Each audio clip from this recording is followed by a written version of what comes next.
Hey guys, welcome back to The Readers. I hope you are having an amazing day. Let's get right into the stories. The first one is a pro-revenge story. Our school was experiencing what you could call a crime wave of locker thefts. Students kept having their stuff stolen from their locked lockers. Not everyone was hit, but everyone knew someone who was. The school administration kept insisting it was our fault for sharing locker combinations with friends. They even had the nerve to charge us $175 each time we needed to get the combination changed on a locker after a theft, claiming we were responsible for compromising our own security. My AirPods and graphing calculator disappeared from my locker one day. I had never shared my combination with anyone, mainly because my friends were the kind of jokesters who'd definitely mess with my stuff if they had the chance. So there I was, out $250 for the AirPods and calculator, plus another $175 for changing the combination. Keep in mind this was 2018 money, which still hurt plenty. "This is ridiculous," my dad said when I told him about the theft. "These TI-86 calculators aren't cheap and those AirPods were brand new." Luckily, my dad was close friends with Detective Martinez from the county police. We all called him Uncle Mike. When he heard about what happened, he decided to look into it. "I'll stop by the school tomorrow," Uncle Mike told us over dinner one night. "Something's not adding up here." He went to the school to request the security camera footage from the day my stuff was stolen. The principal, Mr. Thompson, completely dismissed him. "There's no systematic theft problem here," Mr. Thompson said firmly. "The student must have shared his combination. We're not releasing any footage without a warrant." When Uncle Mike actually got the warrant, the school fought it in court, claiming student privacy concerns. One evening, Uncle Mike showed up at our house carrying a MacBook Pro in a laptop bag. "Here's what we're going to do," he said with a slight grin. "Put this in your locker tomorrow. Tell everyone about your new laptop. Make sure word gets around." "You sure about this, Uncle Mike?" "Trust me, kid. We'll catch whoever's behind this." 3 days later, I opened my locker between classes to find everything gone. The laptop, the bag, even my Monster Energy drink, and some pens. I immediately texted Uncle Mike. "The laptop's gone?" "Perfect. Now watch the show unfold. By the way, you've officially reported this theft to the police." The next morning, Uncle Mike arrived with 3 uniformed officers. They pulled a student named Marcus out of class along with his mother, Mrs. Chen, who worked in the front office. Mr. Thompson came storming out of his office. "You can't just barge in here and disrupt my school," he shouted. "This is completely unacceptable." Uncle Mike stayed perfectly calm. "Actually, we can. We have probable cause and a warrant." Turns out there was a GPS tracker in the laptop bag. Uncle Mike had tracked it straight to Marcus's house. Since the MacBook was worth over $1,000, it was an instant felony. The next day, Uncle Mike set up a table just outside school grounds with a banner reading, "Have you had items stolen from your locker? Report it here."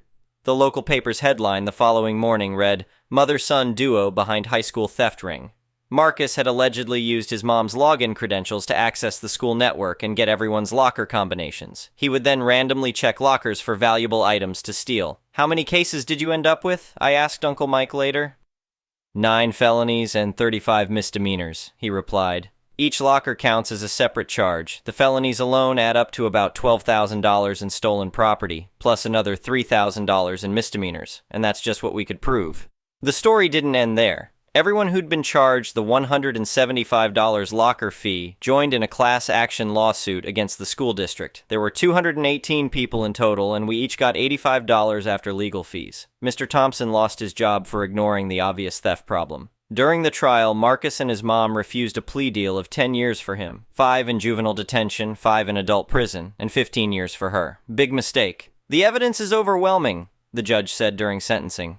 "We have security footage of the defendant accessing multiple lockers and recovered stolen property matching every single charge." Marcus ended up with 9 years in prison plus 35 months of probation. His mom got 18 years with 6 years of probation. The best part, I got my calculator back. My name was still engraved inside the battery compartment, just like I'd left it. I still have it, along with this wild story to tell. The next one is an entitled People's Story. I never thought I'd be sharing this wild story, but here goes. This happened about 6 months ago, and I'm still amazed by the sheer audacity of my neighbor, Karen. Some background. I'm a 35-year-old software developer who worked hard and saved up to buy my dream car, a used 2018 Audi R8 V10 Plus in Daytona Gray. I'm not trying to brag, but this detail is important for the story. I bought it last year after getting a major promotion and bonus at work. It wasn't new, but it was in pristine condition with only 12,000 miles on it. Enter Karen, my 40-something neighbor who moved into the house next door about 2 years ago. She's your stereotypical entitled suburbanite, always complaining about everything from other neighbors' lawn maintenance to kids playing too loudly in their own backyards. I tried to be polite but distant, limiting our interactions to basic neighborly waves. From the day I brought the R8 home, Karen seemed obsessed with it. She'd constantly make comments about how some people have too much money and how that car is too flashy for this neighborhood. I mostly ignored her remarks and kept to myself. One Saturday morning, I woke up to find my car missing from my driveway. At first, I thought I was still half asleep. Surely I was imagining things. But no, the R8 was definitely gone. I immediately checked my security cameras. I had installed them after Karen started acting weird about the car. And what I saw made my jaw drop. At 7:15 a.m., Karen had walked up to my house, found the spare key I kept hidden under a fake rock near the garage. Yes, I know that was stupid. Lesson learned. And simply drove off in my car like she owned it. The audacity was breathtaking. I immediately called the police to report the theft. While waiting for them to arrive, I called Karen's cell phone. I had it from a neighborhood directory. The conversation went something like this. Me. Karen, where is my car? Karen, in her most entitled voice. Oh, I'm just borrowing it for a few hours. I have a breakfast meeting with some important clients and I needed to make a good impression. Me. That's theft. Return my car immediately or I'm pressing charges. Karen. Don't be ridiculous. Possession is ownership. Everyone knows that. I have the car now, so it's mine to use. Besides, you're being selfish keeping such a nice car all to yourself. You should be happy to help a neighbor make a good impression. Me. That's not how property law works. I've already called the police. Karen. You what? How dare you? I'll report you for harassment. This is a civil matter between neighbors. She hung up on me, but not before I heard the distinctive roar of my R8's V10 engine in the background. I was furious, but tried to stay calm as I waited for the police. 2 officers arrived within minutes. I showed them the security footage and played the recording of my phone conversation with Karen. I always record important calls, another habit that proved useful. They were as baffled by her behavior as I was. One officer, Officer Rodriguez, couldn't help but laugh in disbelief. In 15 years on the force, I've heard some crazy justifications for theft, but possession as ownership is a new one. They immediately put out an alert for my car. Karen wasn't exactly being subtle. A Daytona gray Audi R8 isn't exactly common in our suburban area. Within 30 minutes, another patrol car spotted her pulling into an upscale restaurant's parking lot about 5 miles away. I got to ride along with Officer Rodriguez to the restaurant. They wanted me there to verify the car's condition. When we arrived, there was already another police car blocking my R8 in its parking spot. Karen was standing next to it, arms crossed, looking indignant as ever. As we approached, she started yelling, "This is ridiculous! I was going to return it. He's just being dramatic." Officer Rodriguez wasn't having any of it. "Ma'am, you took a vehicle without the owner's permission. That's grand theft auto, a felony offense. Please put your hands behind your back." Karen's face went through several shades of red as she was being handcuffed. But, I'm a respected member of this community. I'm on the Homeowners Association board. You can't arrest me. I was just borrowing it. The other officer checking my car called out, "Sir, you might want to see this." I walked over and my heart sank. Karen had somehow managed to scrape the front splitter on what I assume was a curb or driveway entrance. There was also a fresh coffee stain on the passenger seat's leather. The car had only been in her possession for about 2 hours, but she'd already managed to damage it. "I want to press charges," I told Officer Rodriguez without hesitation. Karen's eyes widened. "You can't be serious. It's just a car. I was going to get it detailed before returning it anyway." "Ma'am, please stop talking," Officer Rodriguez advised her. "Everything you're saying is being recorded and can be used against you." As they put Karen in the back of the patrol car, she was still yelling about how I was being unreasonable and how neighbors are supposed to help each other. I had to wait for crime scene photos to be taken, standard procedure for vehicle theft, but then I was allowed to take my car home. The damage to the front splitter alone would cost several $1,000s to repair. The next few days were interesting. Karen's husband, who had apparently been out of town during this incident, came over to try to work something out. He offered to pay for the damages if I dropped the charges. I declined. This wasn't about money. It was about consequences for absolutely insane behavior. Word spread through the neighborhood quickly. Some neighbors shared their own Karen stories, though none quite as extreme as Grand Theft Auto. Apparently, she had a history of helping herself to other people's property, garden tools, lawn furniture, etc. always with the same entitled attitude that she had some right to use whatever she wanted. The legal process moved forward. Karen was charged with grand theft auto, a felony in our state. Her lawyer initially tried to play it off as a misunderstanding between neighbors, but the evidence was overwhelming: security footage, my recorded phone call, and her own statements to the police. She was also charged with criminal mischief for the damage to the car. The prosecutor was particularly interested in the phone recording where she explicitly stated, "Possession is ownership." It showed clear intent and a disturbing lack of regard for property rights. Karen's initial court appearance was a sight to behold. She showed up in designer clothes, clearly trying to project an image of a respectable suburban mom who couldn't possibly be a criminal. Her lawyer tried to argue for minimal bail, claiming she was a pillar of the community with no flight risk. The prosecutor countered by playing my security footage and phone recording. The judge's expression was priceless when he heard Karen's possession is ownership theory. Bail was set at $50,000. Karen's husband posted bail, but she was ordered to wear an ankle monitor and stay at least 500 feet away from me and my property. She violated this order almost immediately by trying to leave a note on my door about how I was ruining her life over a simple misunderstanding. The responding officer who caught her doing this was the same officer Rodriguez from the original theft. He later told me he'd never seen someone so determined to make their own situation worse. Meanwhile, I had to deal with getting my car repaired. The front splitter damage alone cost $4,800 to fix, and the leather seat needed professional restoration due to the coffee stain, adding another $2,200 to the bill. My insurance covered it, but they immediately began proceedings to recover the costs from Karen. The criminal case moved forward, and Karen's attitude didn't improve. She rejected a fairly generous plea deal that would have given her probation and community service. Her lawyer practically begged her to take it, but she insisted on going to trial, still maintaining she had done nothing wrong. The trial itself was relatively short, the evidence was overwhelming, and Karen's testimony did her no favors. When asked why she thought she had the right to take my car, she went on a 10-minute rant about community property and how successful people have an obligation to share their wealth. The jury was visibly struggling not to laugh. It took the jury less than 2 hours to return a guilty verdict on all counts. The judge, clearly unimpressed with Karen's lack of remorse, sentenced her to 18 months in state prison, plus 3 years of probation after release. She was also ordered to pay restitution for the damage to my car. Karen's face when the sentence was announced was a study in shocked entitlement. She actually tried to argue with the judge, saying, "But I can't go to prison. What about my social standing? What about my position on the Homeowners Association board?" The judge's response was perfect. Perhaps you should have considered those things before deciding that possession is ownership applied to other people's vehicles. Karen's husband filed for divorce while she was in prison. Apparently this incident was the last straw in a long pattern of entitled behavior. He sold their house and moved away, leaving Karen with nothing but consequences when she got out.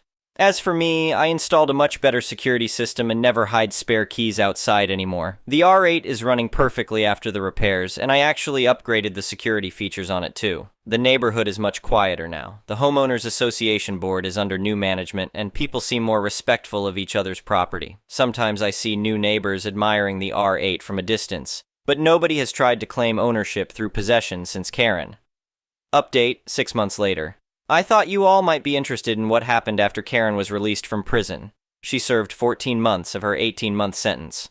She didn't learn much from the experience. Within a week of her release, she violated her probation by attempting to contact me through social media, creating multiple fake accounts to send messages about how I destroyed her life. Her probation officer wasn't amused, and she spent another 30 days in county jail for the violation. The restitution payments have been irregular at best. She's required to pay $7,000 for the car damages plus legal fees, but so far has only paid about $500. My insurance company's lawyers are handling the collection process, and they're considering pursuing wage garnishment.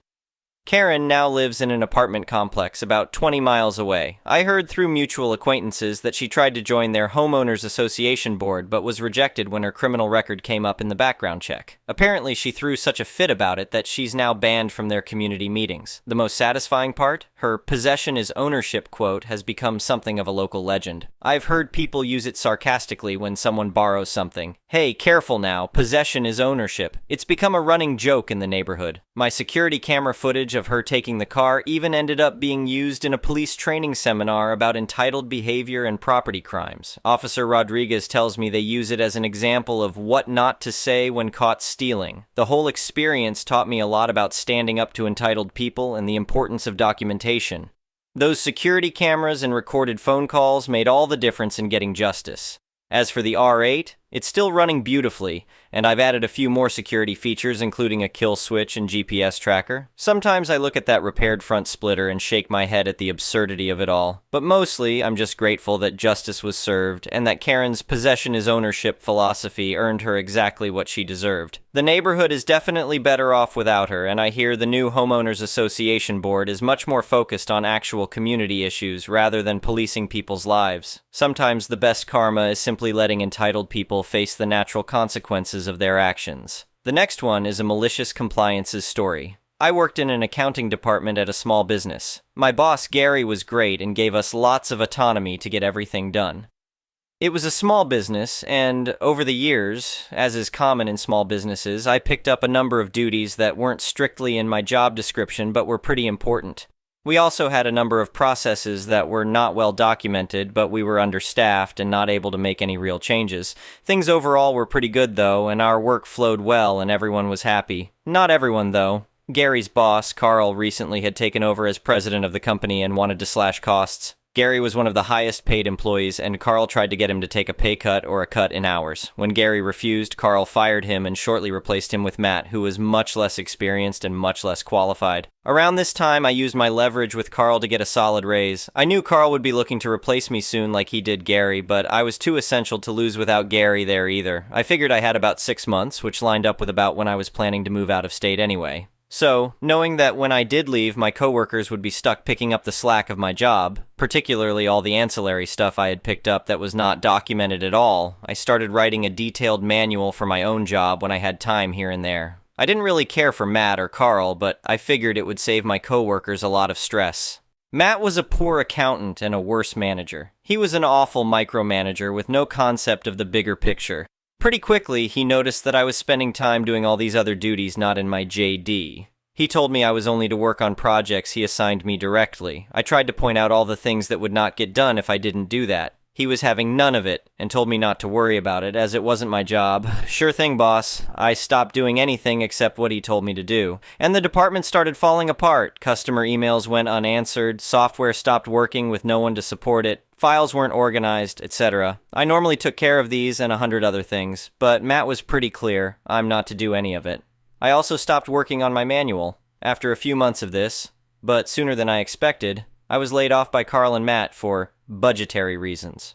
Of course, they listed my job on Indeed that same day for a laughably low salary. I was given no warning, just sat down for a meeting with the two and walked out the door. Matt didn't allow me to take anything from my desk, access my computer, or say my goodbyes to my coworkers. He was also very clear I was not to retain any company documents or information. Sure thing, boss. So I left, and I heard from coworkers still there that over the next few weeks things took an even worse nosedive. They weren't able to fill my job, and nobody could cover most of my actual job duties or any of my ancillary duties. By this point, vendors weren't being paid, and payroll wasn't going out on time, and then I got the call. Matt found the file I had left in a conspicuous spot on the network drive. Job manual and processes.zip. It was encrypted. What's in it?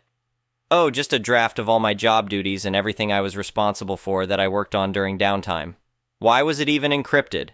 Well, it had a bunch of confidential data and passwords in it, boss. What's the password? Sorry, boss, I don't know. I didn't retain it after leaving, but it's in my files. In reality, since it wasn't finished, the manual wasn't going to be some panacea for all the company's problems, but I had padded it with a lot of images, so I imagine the file size was pretty attractive, and the password was indeed in my files. If Matt cared to look, he'd find an unlabeled sticky note with a nondescript string of letters and numbers in a random folder in one of my 24 filing cabinets. As an epilogue, about 3 months after I talked to Matt, Carl fired him after discovering what a disaster the department had become. My coworkers both left around the same time for better opportunities. Carl's still been unable to fill any of these jobs, after almost 18 months, so the entire accounting department is staffed by contractors and consultants, who I am sure are costing the company a fortune. I hear the board is looking for a change in company presidents. The next one is an entitled people's story. I'm 47M, but this event occurred the week of Halloween 2002, back when I was 25. Now, Halloween was on a Thursday, and the costume party I was attending was the Saturday before, the 26th. This is important for the story.